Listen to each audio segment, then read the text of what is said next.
Hello po sa inyong lahat mga ka-crypto. Ako po si Pinoy Crypto Trader at sa video na ito ay atin pong pag-uusapan ang aking technical analysis dito po kay Bonk ngayon pong July 9 taong 2024. Pero quick update lamang po tayo rito kaya diretso na po tayo sa pagte-technical analysis dito. At ayan, meron po tayong isang pattern dito. Isa po itong triangle pattern na binubuo ng dalawang kulay puti na linya. At kahapon po ay meron pong nabuong candlestick itong si Bonk kung saan ay tumagos po siya dito sa upper portion ng ating triangle pattern na ito. Isa po itong breakout kaya na nagsasabing aangat na ang market price nitong si Bonk. At ayan, mapapansin po natin na yung kanyang Wall Street indicator ay nagbabago na ng kulay. Mula sa pagiging kulay red ay nagiging kulay green na po yan. Ibig pong sabihin ay mukhang ito na po ang oras para para magbago ang trend nitong si Bonk kung saan ay nagsasabing malamang ay dito na siya makakabangon sa kanyang naranasang pagbagsak. Kasi kung dito na po siya makaka-recover ay posibleng babalikan po niya base po sa pattern natin dito ang presyong 4 0 digits 4278. Yan, base po sa pattern natin ay ito po yung pinakamataas na maaari po niyang akyatin. Kaya ayan, meron na rin po tayong nakaset dito ng mga sell pending order or take profit. Kaya ayan, mukhang may posibilidad po na aangat sa mga paparating na araw itong si Bonk.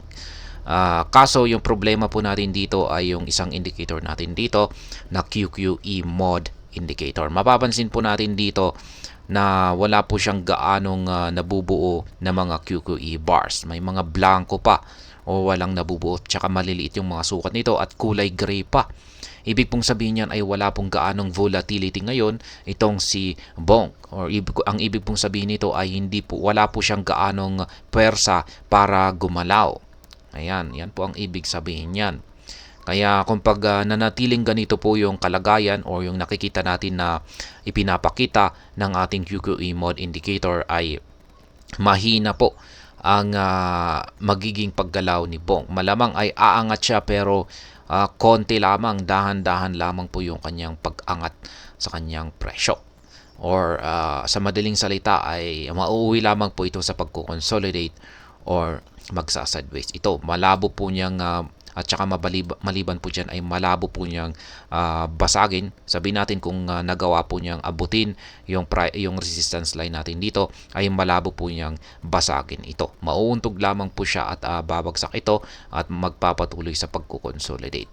Yan po ang magiging nakikita kong yan po yung aking analysis dito kay Bonk kung sakaling nagpatuloy po na ganito yung nakikita natin na itsura ng ating QQE mod indicator dito.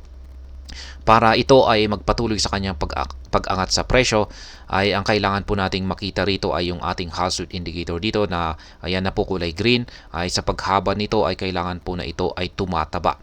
Yung QQE mod indicator naman po natin dito ay yung gusto nating makita rito ay ganito. Yan.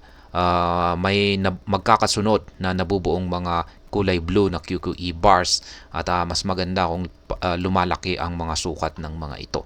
Kaya yan po yung mga gusto nating makita rito sa ating dalawang indicators at dyan ko po masasabi na dyan naaangat ang market price ni Bonk. Pero yan po ulit, sa ganitong kalagayan ay masasabi kong mauuwi lamang po muna ito sa pagko-consolidate.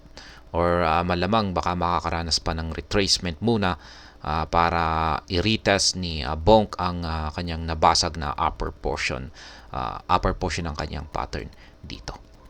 Kaya ayan. At yan pa rin po yung nananatili na mga live spot trading positions ko rito kay Bonk.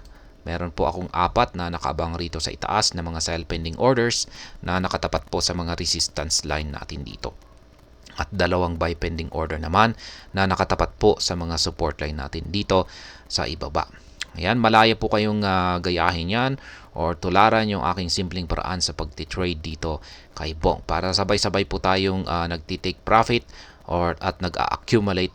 Ayan, sabay-sabay po tayo nagtitake profit sa pag-angat nito at sabay-sabay naman po tayo nag-accumulate sa pagbagsak nito. Sa mga bago lamang po rito, ay check na lamang po ninyo ang description ng video na ito para malaman kung anong platform at mga indicators ang ginagamit ko dito. At hanggang dito na lamang po tayo sa video na ito mga ka-crypto. Marami pong salamat sa panunood. Ingat po tayo lagi at God bless po sa ating lahat.